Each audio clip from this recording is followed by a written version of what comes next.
కైలాసపురం అనే ఊరిలో శారద తన 2 పిల్లలతో ఒక చిన్న ఇంట్లో ఉండేది. శారద భర్త పని కోసం వేరే ఊరిలో ఉంటాడు. అప్పుడప్పుడు పండగ సమయంలో ఇంటికొచ్చి వెళ్తూ ఉంటాడు. ఇంట్లో ఒక్కతే అన్ని పనులు చేసుకుంటుంది శారద. కానీ తన కూతురు రమ్య మాత్రం ఇంట్లో ఏ పని చేయకుండా, తల్లికి కొంచెం కూడా సాయం చేయకుండా ఫోన్లో మాట్లాడుతూ ఉండేది. అయితే ఓ రోజు శారదకి కోపం వచ్చి, రోజంతా ఇంట్లో పని నేను ఒక్కదాన్నే చెయ్యలేకపోతున్నాను. ఎలాగైనా రాజేష్కి ఎవరైనా పిల్లని చూసి పెళ్లి చేసేయాలి. వచ్చింది ఇంట్లో పని చేస్తుంటే నేను కొంతసేపు విశ్రాంతి తీసుకోవచ్చు. పనులు చేసి చేసి నా నడుం నొప్పి బాగా ఎక్కువైపోయింది. ఎందుకమ్మా ఇప్పుడు అర్జెంటుగా వాడికి పెళ్లి చేయాలనుకుంటున్నావు? ఇప్పుడు ఏంటంత అవసరం? ఇంట్లో కొంచెం పనుంటుంది, ఆ మాత్రం చేసుకోలేమా? ఇప్పుడు పెళ్లి చేసుకుని వాడొక దాన్ని తెచ్చాడనుకో, దానితో ఇంట్లో పని చేస్తాడనుకుంటున్నావా? అస్సలు చేయనివ్వడు. కావాలంటే అడిగి చూడు. ఆయన ఇప్పుడు కొత్తగా వచ్చింది, మన ఇద్దరి మీద పెత్తనం చెలాయిస్తూ ఉంటే నువ్వు చూస్తూ ఉండగలవా చెప్పు? అది మన మీద పెత్తనం చెలాయిస్తే నేను ఊరుకుంటానా ఏంటి? ఇంట్లో నేను చెప్పిందే జరగాలి, నేను చెప్పిందే జరుగుతుంది కూడా. ఆగు, ఇప్పుడే వాణ్ణి పిలిచి అడుగుతాను. రాజేష్, ఒకసారిలా బయటికి రా. ఎంతసేపని గదిలో కూర్చుంటావు? వెంటనే రాజేష్ తన గదిలో నుండి బయటకొచ్చాడు. ఏంటమ్మా, ఏం జరిగింది? అంత కోపంగా మాట్లాడుతున్నావు? నీకు పెళ్ళయ్యాక మీ ఆవిడొస్తుంది కదా, అప్పుడు దాని చేత పని చేయించవా? కూర్చోబెట్టి ముద్దుగా చూసుకుంటావా? ఇంట్లో అంతా నేను ఒక్కదాన్నే పని చెయ్యాలా? నేనెప్పుడు అలా ఏమనలేదు కదమ్మా, ఇప్పుడెందుకలా అంటున్నావు? అయినా ఇప్పుడు ఈ డిస్కషన్ పెట్టాల్సినంత అవసరం ఏమొచ్చింది? నేనింట్లో పనంతా ఒక్కదాన్నే చేయలేకపోతున్నా. అందుకే నీకొక మంచి సంబంధం చూసి పెళ్లి చేసేయాలనుకుంటున్నా. రాజేష్ ఆ మాటలు విని అక్కడి నుండి వెళ్ళిపోతాడు. వెంటనే వెళ్లి తను ప్రేమిస్తున్న మీనాని కలుస్తాడు. ఏంటంత కోపంగా ఫోన్ చేసి కలవాలన్నావు? ఏం జరిగింది? అయినా నీ ఫేస్ ఏంటి అంత డల్గా ఉంది? ఏదైనా ఇష్యూ అయిందా? మీ ఒంట్లో అంతా బానే ఉంది కదా? ఏదో ఒకటి మాట్లాడు, నాకు కంగారుగా ఉంది. మా అమ్మ ఏదైనా సంబంధం చూసి నాకు పెళ్లి చేయాలనుకుంటుంది. నువ్వేమంటావు? మనిద్దరం పెళ్లి చేసుకుందామా? మా అమ్మగాని సంబంధం చూడ్డం మొదలెడితే తనకి నచ్చిన అమ్మాయిని తెచ్చి ఇంట్లో కోడలిగా పెడుతుంది. దానికన్నా ముందే మన పెళ్లి జరిగిపోవాలి. నువ్వెళ్ళి మీ ఇంట్లో మాట్లాడతావా, లేదంటే నాతో పాటు ఇప్పుడే వచ్చి పెళ్లి చేసుకుంటావా? అయినా అలా ఎందుకు నీకు పెళ్లి చేస్తారు? మీరే పని చేయటం లేదు, ఖాళీగా ఇంట్లోనే ఉంటున్నారు. అలాంటి వాళ్ళకెవరు పిల్లనిస్తారు? ఇప్పుడు మా ఇంట్లో చెప్పాలన్నా నువ్వే పని చేస్తున్నావని చెప్పాలి. మా ఇంట్లో చెప్పడం అంటే జరగదు, ఎందుకంటే మా అమ్మ నాన్న అస్సలు ఒప్పుకోరు. అయినా నాకు ఖాళీగా ఉండటం అలవాటు లేదు. ఒక 2 నెలలు ఖాళీగా ఉన్నంత మాత్రాన దాన్ని పని చేయలేకపోవడం అనరు. నాకు నచ్చిన జాబ్ కోసం వెతుకుతున్నానంతే. సరే, అయితే నీకు నన్ను పెళ్లి చేసుకోవడం ఇష్టం లేదు కదా, అందుకే ఇలాంటి సాకులు చెప్తున్నావు. వెళ్ళు, ఇప్పటికే ఆలస్యమైంది. ఇంకెప్పుడు మనిద్దరం కలవం. అలా కాదు, నేనిష్టం లేదనలేదు, మా ఇంట్లో ఒప్పుకోరన్నానంతే. సరే అయితే ఇప్పుడే వెళ్ళి పెళ్లి చేసుకుందాం. రాజేష్ మీనాని పెళ్లి చేసుకుని ఇంటికి తీసుకెళ్తాడు. ఇంట్లో శారద మరియు రమ్య ఆశ్చర్యంగా చూస్తుంటారు. ఏంట్రా, ఇలా పెళ్లి ప్రస్తావన తేగానే ఈ పిల్లని పెళ్లి చేసుకు తీసుకొచ్చావు? అయినా ఈ పిల్ల నీకు ఏం మాయ చేసిందిరా? నాకు ఒక్క మాట కూడా చెప్పకుండా పెళ్లి చేసుకున్నావు? అలా కాదమ్మా, నేను ఈ అమ్మాయి గత 3 ఏళ్లుగా ప్రేమించుకుంటున్నాం. కానీ ఇప్పుడు నువ్వు సంబంధాలు చూడ్డం ప్రారంభించవనుకో, ఈ విషయం నాకు ముందు ఎందుకు చెప్పలేదు అని నన్ను దెబ్బలాడతావు. అందుకే పెళ్లి చేసుకుని వచ్చేసా. రాజేష్ మీనాని ఇంట్లోకి తీసుకెళ్లి కూర్చోబెడతాడు. అలా కొద్ది రోజులు గడిచాక మీనాతో శారద ఇంట్లో ఉన్న పనులన్నీ చేయిస్తుంది. క్షణం కూడా తీరిక లేకుండా ప్రతి ఒక్క పని చేయిస్తూ ఉండేది. కాని తనని మాత్రం అసలు ప్రేమగా చూసేదే కాదు. ఎప్పుడూ దెబ్బలాడుతూ ఏదో ఒకటి అంటూ ఉండేది. ఎప్పుడూ మీనా బాధపడుతూ అందరి కింద సేవ చేస్తూ ఉండేది. అయితే ఒకరోజు రమ్య ఇంట్లో వాంతులు చేసుకుంటూ ఉంది. ఏంటమ్మా, ఒంట్లో బాలేదా? ఎందుకు అంతలా వాంతి చేసుకుంటున్నావు?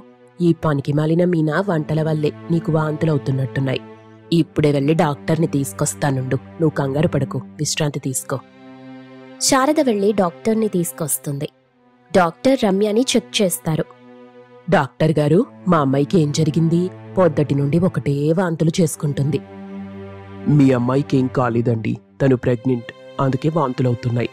మీరు క్లినిక్కి వచ్చి తనని చూపించండి, కొన్ని టెస్టులు చెయ్యాలి అని చెప్పి డాక్టర్ వెళ్ళిపోతాడు.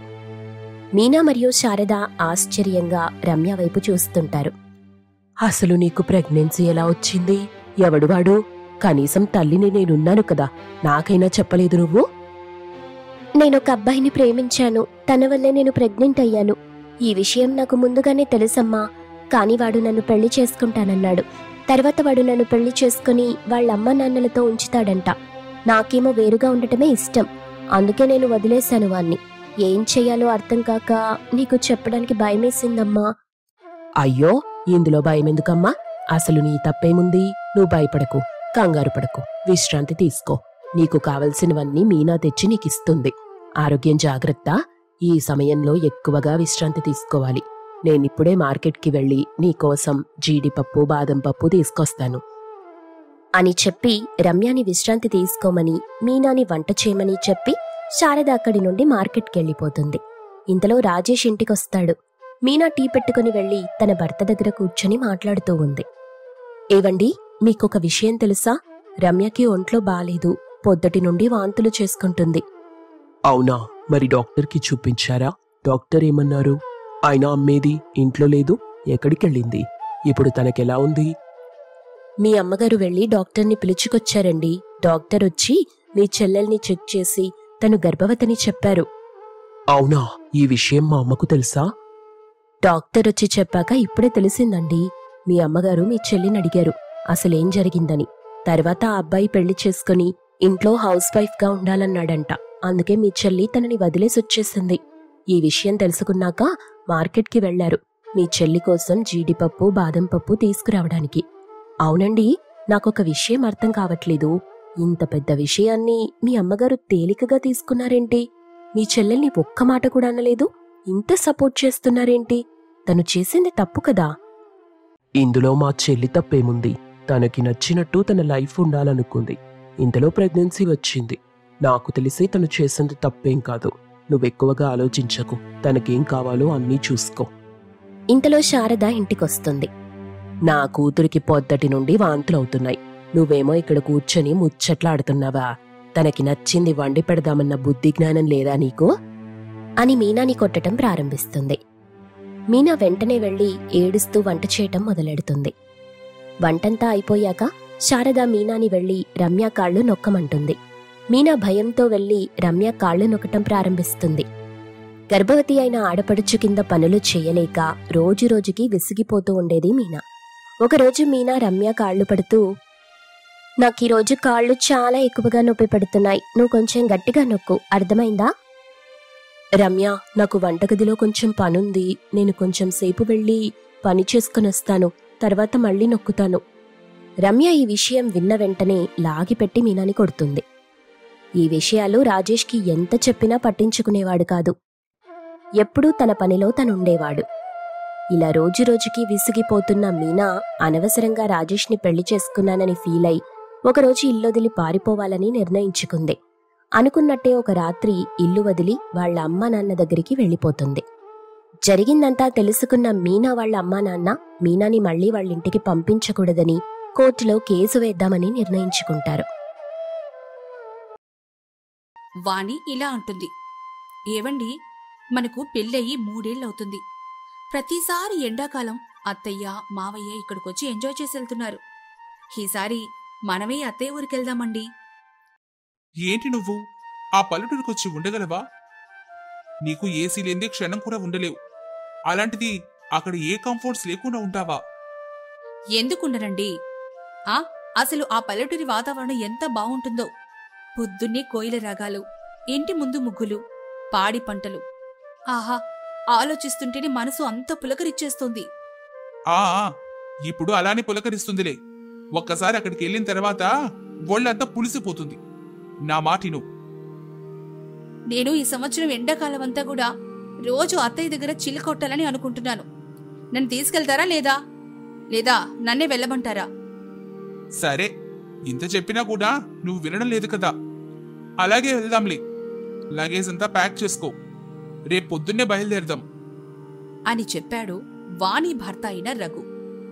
వాణి ఎంతో సంతోషంగా వెళ్లి లగేజ్ని ఒక బ్యాగ్లో సర్దుకుంది. ఆ రోజు రాత్రి వాణి అంతా ఆ పల్లెటూరి వాతావరణం గురించి ఆలోచిస్తూ ఉంది. ఏవండి, పల్లెటూరులో చక్కగా ఎడ్లబండులుంటాయి కదా, మనం ఆ ఎడ్లబండికి వెళ్దామండి. అలాగే పొలాల్లో కూడా తిరుగుదాం. అబ్బా వాణి, నన్ను పడుకోనివ్వు. అక్కడికి వెళ్ళిన తర్వాత నీకు నచ్చినట్టు చెయ్యి. కానీ ఇప్పుడైతే నన్ను పడుకోని, నువ్వు కూడా పడుకో అంటూ విసుక్కుంటూ పడుకుంటాడు రఘు. వాణి మాత్రం ఆ పల్లెటూరి వాతావరణం గురించి ఆలోచిస్తూ పడుకుంది. ఇంకా తెల్లవారక ముందే వాణి నిద్రలేచి, ఏవండి లెయ్యండి, టైం అవుతుంది, మనం రెడీ అయ్యి బయలుదేరాలి కదా అంటూ వాణి తన భర్తని నిద్రలేపుతూ ఉంటుంది. రఘు ఏమో మత్తుగా లేచి, ఏంటి వాణి అప్పుడే లేపేశావు? ఇంకొంచెం సేపు పడుకోనివ్వు. టైం చూసారా, 3 అవుతోంది, మనం వెంటనే రెడీ అయ్యి స్టార్ట్ అవ్వాలి. నీ తొందర చూస్తుంటే నాకేమనాలో అర్థం కావడం లేదు. మరీ 3 గంటలకు లేచి రెడీ అవడం ఏంటో ఏమో అంటూ బలవంతంగా నిద్రలేచి వెళ్లి రెడీ అయ్యాడు వేణు. ఆ తర్వాత ఇద్దరు కలిసి గణిగూడు అనే గ్రామానికి బయలుదేరి వెళ్లారు. అరే వాణి, రఘు, ఏంట్రా చెప్పా పెట్టకుండా ఇలా వచ్చేశారు? వచ్చే ముందు ఒక ఫోన్ అయినా చేస్తే బావుండు కదా. అత్తయ్యగారు, నేనే చెప్పొద్దని చెప్పాను, మీకు సర్ప్రైజ్ ఇద్దామని. పదండత్తయ్య, ఇంట్లోకెళ్ళి మాట్లాడుకుందాం. అత్తయ్య రాధమ్మ రాకరాక వచ్చిన తన కోడలికి ఇష్టమైన వంటలన్నీ చేసి పెట్టింది. వాణి పుష్టిగా తినేసి, అత్తయ్య భోజనం చాలా బాగుంది, ఈ గుత్తంకాయ కర్రీ అయితే అద్భుతం అనుకోండి. ఈ వంకాయలు మన పెరట్లో కాసినవే కోడలా, ఒక్క మందు కూడా కొట్టకుండానే పెంచాము. అందుకేనా అత్తయ్య మీరు ఈ వయసులో కూడా ఇంత ఎనర్జెటిక్ గా ఉన్నారు? ఇక ఈ రాత్రి చక్కగా పడుకొని పొద్దున్నే లేచి ఊరు చూద్దామత్తయ్యా. సరే కోడలా, ఎల్లి పడుకో. రఘు, నువ్వు కూడా ఎల్లి పడుకోరా. సరే అమ్మా. వాణి, రఘు ఇద్దరు గదిలోకి వెళ్లారు.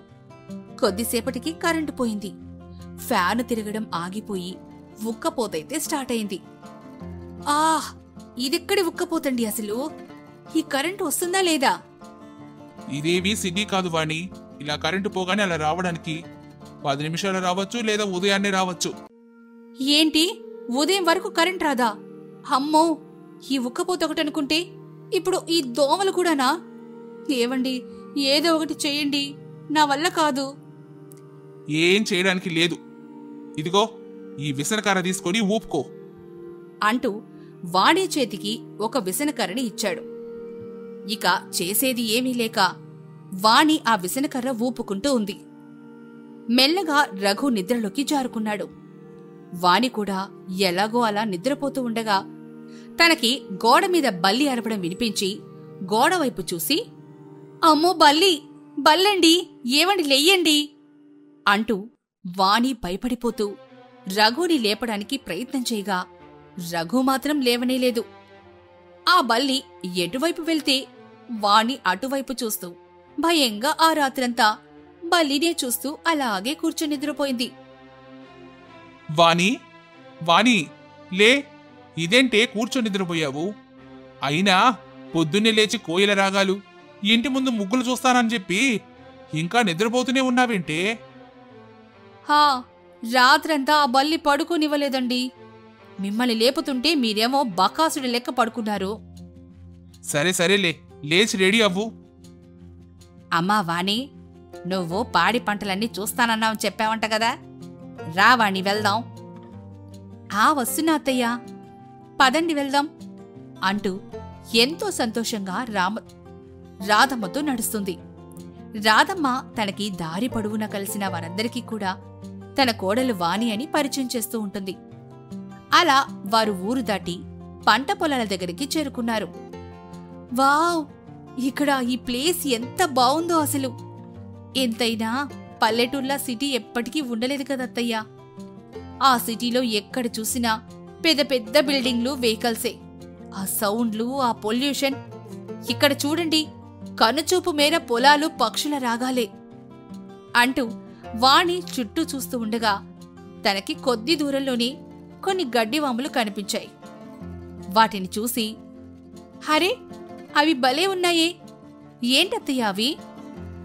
వాటిని గడ్డివాములని అంటారు కోడలా. ఆ గడ్డిని పశువులకేస్తే అవి తింటాయి. అవునా? అయితే మనం వాటి దగ్గరికి వెళ్దాం పదా అంటూ వాణి రాధమ్మ ఇద్దరు కూడా ఆ గడ్డివాముల దగ్గరికి వెళ్లారు. వాటి మీద ఒక ఇద్దరు పిల్లలు ఆడుకుంటూ ఉంటే చూసి, అత్తయ్యా, నేను కూడా ఈ గడ్డిలో ఆడుకుంటానత్తయ్యా. కోడలా, నువ్వు అసలే సిటీ అమ్మాయివి. ఈ గడ్డిలో ఆడుకోవడం నీకంత మంచిది కాదు. ఎందుకు మంచిది కాదత్తయ్యా? చూడండి, ఆ పిల్లలు ఆడుకుంటూ ఉన్నారు. ఇంత పెద్దదాన్ని నాకేమవుతుంది అంటూ రాధమ్మ ఎంత చెప్పినా కూడా వినిపించుకోకుండా వాణి ఆ గడ్డివాములోకి వెళ్లి పిల్లలతో కలిసి గడ్డిని మీద చల్లుకుంటూ ఆడుకుంటూ ఉంది. కొద్దిసేపటికే వాణికి ఒంటి మీద చిన్నగా దురదలా కనిపిస్తూ, కొద్దిసేపటికి ఒంటి మీద చిన్న చిన్న దద్దుర్లు వచ్చి దురద పెడుతూ ఉంటుంది. ఇక వాణి గోక్కుంటూ, అబ్బా అత్తయ్యా, ఏంటి దురదత్తయ్యా? నేను భరించలేకపోతున్నాను. నా వల్ల అవ్వడం లేదత్తయ్యా, ఇప్పుడేం చెయ్యాలి? కోడలా, నేను చెప్తే ఇన్నావా అసలు నువ్వు? ఆ గడ్డిలో ఆడ్డం వల్లనే నీకు ఈ దురదొస్తుంది. పద, ఇంటికెళ్ళి స్నానం చేద్దు అంటూ రాధమ్మ వాణిని ఇంటికి తీసుకుని వెళ్తుంది. అత్తయ్యా, ఇంటి వరకు వెళ్ళేంతసేపు నేను భరించలేనత్తయ్యా. ఇక్కడ ఎక్కడైనా స్విమ్మింగ్ పూల్ లాంటిదేమన్నా ఉంటే తీసుకెళ్ళండి అత్తయ్యా. హాయిగా వెళ్ళి అందులో మునుగుతాను. అయ్యో కోడల, నువ్వడిగినా స్విమ్మింగ్ పూల్ లాంటివి ఉండడానికి ఇదేమీ సిటీ కాదమ్మా. అయ్యో అత్తయ్య, మరి ఇక్కడ ఏ ఉంటాయి అంటూ వాణి చిరాకు పడుతూ ఉంది. అప్పుడు రాధమ్మకి ఒక ఆలోచన వచ్చింది. కోడలా, నీకు ఈరోజు విలేజ్ స్విమ్మింగ్ పూల్ని పరిచయం చేస్తాను పదా అంటూ రాధమ్మ తన కోడలు వాణిని ఆ గ్రామంలో ఉన్న చెరువు దగ్గరికి తీసుకునెళ్తుంది. ఇదిగో, ఇదే కోడలా మా విలేజీ స్విమ్మింగ్ పూలు. ఎళ్ళి ఈత కొట్టు. వావ్, చాలా బాగుందత్తయ్యా. మీరు ఇక్కడే ఉండండి, నేను వెళ్ళి ఈత కొట్టొస్తాను అని చెప్పి వాణి చెరువులో మునిగి ఈత కొడుతూ ఆనందంగా ఉంటుంది. అత్తయ్యా, చాలా బాగుంది ఇక్కడ ఎంత దూరమైనా ఈత కొట్టొచ్చు. అదే సిటీలో అయితే కొద్ది దూరం కొట్టగానే గోడొచ్చేస్తుంది అంటూ సంతోషంగా ఈత కొడుతూ ఉంది. అప్పుడే ఇంకోవైపు నుంచి కొన్ని గేదెలు అలసిపోయి సేద తీరడానికి ఆ చెరువులోకొచ్చాయి. వాటిని చూసి వాణి వెంటనే బయటకొచ్చి, చిచి, ఏంటత్తయ్య ఇది? పశువులొచ్చే నీటిలోకి? నీకు చెప్పాను కదా కోడలా, ఇది విలేజ్ స్విమ్మింగ్ పూల్ అని. ఎవరైనా వచ్చి ఈత కొట్టొచ్చు అని చెప్పగా వాణి చీచీ అనుకుంటూ ఇంటికి వెళ్లి ఈ విషయాలన్నీ తన భర్త అయిన రఘుకి చెప్పగా రఘు ఏమో పెద్దగా నవ్వాడు. పల్లెటూరంటే ఇలాగే ఉంటుంది మరి. ఏవండి, ఇంకొక్క నిమిషం కూడా నేను ఇక్కడ ఉండలేను. ఒకవైపేమో రాత్రైతే కరెంట్ ఉండదు, ఇంకోవైపేమో బయటికెళ్తే ఇలా. నా వల్ల కాదండి. పదండి, మనం సిటీకి వెళ్ళిపోదాం. అప్పుడేనా? వాణి, నీకు అసలైన పల్లెటూరు నేను చూపిస్తాను పదా. రఘు వాణిని తీసుకుని వెళ్లి ఎడ్ల బండి ఎక్కించి ఊరంతా తిప్పుతూ తాటి ముంజలు తినిపిస్తూ చెరువుగట్టున నిలబడి చేపలు పడుతూ వానికి అసలు సిస్సలైన పల్లెటూరును చూపిస్తూ ఉన్నాడు రఘు. అవన్నీ చూస్తూ వాణి ఎంతగానో సంతోషపడింది.